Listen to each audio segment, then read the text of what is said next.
Assalamualaikum warahmatullahi wabarakatuh. Alhamdulillahirabbil alamin. Assalatu wassalamu ala nabiyyina Muhammadin wa ala alihi washabihi ajmain. Amma ba'du. Teman-teman yang dimuliakan oleh Allah Subhanahu wa taala, kita bertemu kembali di channel Pencari Ilmu. Nah, teman-teman, jadi di video kali ini saya akan membagikan video yaitu tentang terkait Kiai Imaduddin Al-Bantani, yang dimana beliau ini didatangi oleh ataupun kedatangan tamu yaitu dari Mesir, yaitu ulama Mesir. Nah, teman-teman, jadi ada apa ulama Mesir tersebut ini mendatangi Kiai Imaduddin Al-Bantani? Apakah membicarakan tentang nasab, yaitu nasab Ba'lawi, yang dimana Kiai Imaduddin Al-Bantani ini itu membatalkan yaitu nasab Ba'lawi. Nah, teman-teman, ini pasti menarik sekali ya tentang terkait masalah kedatangan ulama Mesir tersebut. Jadi baru-baru ini ya Kiai Imaduddin Al-Bantani ini meneliti nasab Ba'lawi, yang karena mereka ini kalau berceramah ini sangat jauh sekali dengan Rasulullah SAW. Dari segi akhlaknya, dari segi ceramah yang disampaikan, itu sangat jauh sekali. Nah, maka dari itu, dengan adanya tesis Kiai Imaduddin Al-Bantani ini membuktikan bahwasanya mereka-mereka ini yang menisbahkan kepada Rasulullah SAW, ternyata mereka itu nasabnya hanya bersambung kepada Ubaidillah, bukan kepada Ahmad bin Isa dan seterusnya sampai kepada Rasulullah SAW. Yaitu dengan bukti,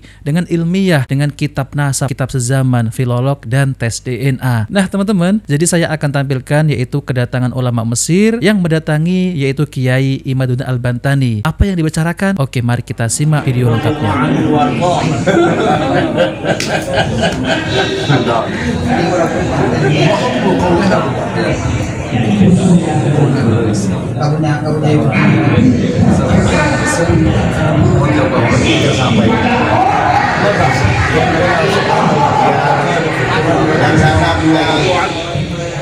ذلك لمن خشي ربه ولما ظننا نحن بأن هذا الرجل ممن خشي ربه فلا بأس بأن نقول هو رضي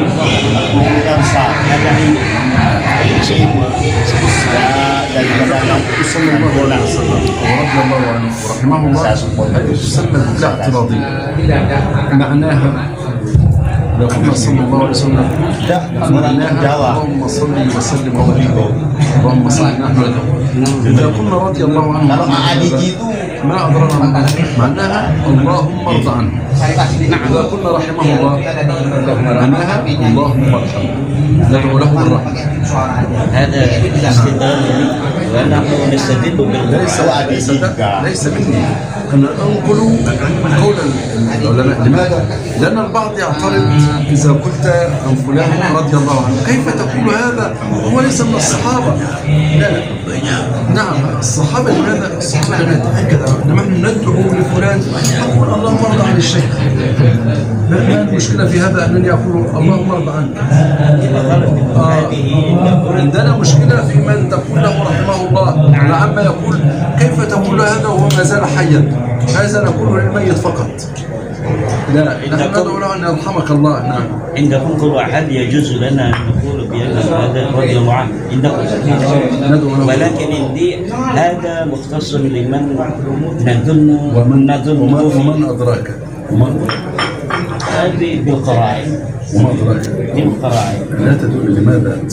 لا لماذا؟ يعني حتى النبي نحتفل بمولده. النبي نحتفل بمولده. لماذا؟ لأن النبي معصوم هو الحياة. ماشي. وسلام عليه يوم ولدت ويوم أموت، ليس هناك اختلاف. أما الولي لا تستطيع أن تحكم عليه إلا إذا مات على طاعة. نعم. لماذا؟ لأنه ربما يكون من يعمل بعمل أهل الجنة حتى لا يكون بينه وبين مقدار صلاح فيسبق عليه الكتاب فيعمل بعمل أهل النار فيدخلها.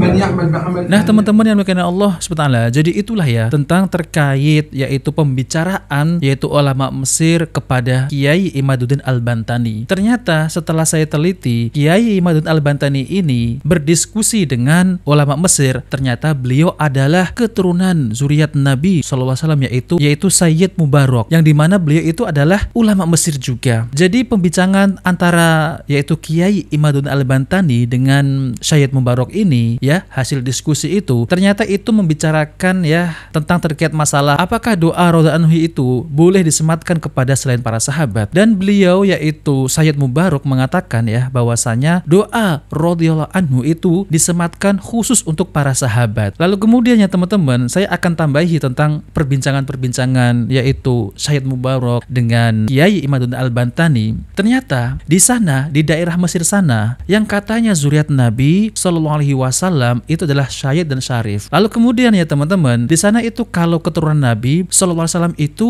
tidak menonjolkan, tidak menampakkan. Mereka ini malah lebih sembunyi-sembunyi gitu ya, tidak mau dikenal masyarakat sebagai zuriat Nabi. Jadi disembunyikan. Karena apa teman-teman? Mereka ini malu. Malu kenapa? Karena kalau mereka ini berbuat maksiat ya, berbuat dosa, lalu kemudian ada yang melihat, loh cucu Nabi kok seperti ini, nah maka mereka itu malu, disembunyikan karena membawa nasab yang suci gitu ya. Nah teman-teman yang dimuliakan Allah SWT, jadi kalau kita lihat berbeda dengan keadaan yaitu yang katanya zuriat Nabi SAW yang ada di Indonesia ini, yaitu para Habib-Habib Ba'lawi, berbeda jauh dengan yaitu yang ada di Mesir sana yang bukan Ba'lawi, tapi Syed Mubarak ini ya teman-teman, berbeda jauh. Kalau di Indonesia ini mereka malah ingin dimuliakan, ingin dihormati, lalu kemudian ingin dipuja-puja.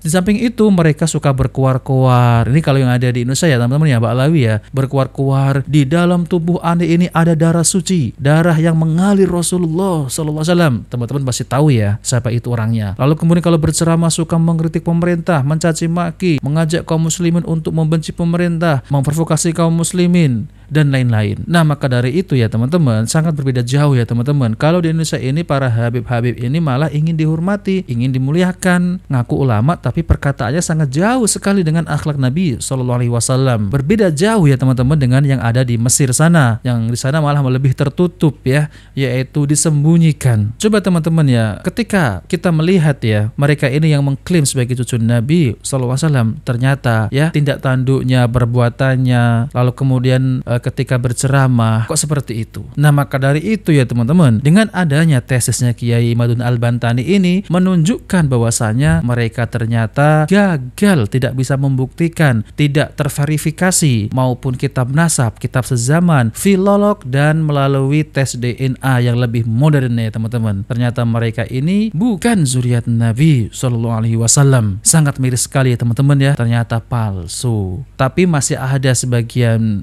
para muhibbin yang masih setia dengannya ya, yang masih ya memuja-mujanya. Nah maka dari itu teman-teman, dengan bukti-bukti melalui tes Kiai Imaduddin Al-Bantani ini, kita ini semakin cerdas. Kaum muslimin ini diajak untuk berpikir, kok ada yang cucu Nabi ketika berceramah seperti ini. Nah seperti itu ya teman-teman ya, kok ada cucu Nabi ketika menyampaikan ceramah kok seperti ini. Nah seperti apa teman-teman? Yaitu suka mencaci, lalu kemudian dongeng khurafat, mengajak umat kepada kesyirikan, kebid'ahan dan lain-lain. Nah maka dari itu teman-teman, jadi itu saja yang ingin saya sampaikan ya. Jika video ini bermanfaat, jangan lupa like dan subscribe di channel Pencari Ilmu. Wabillahi taufiq wal hidayah. Wassalamualaikum warahmatullahi wabarakatuh.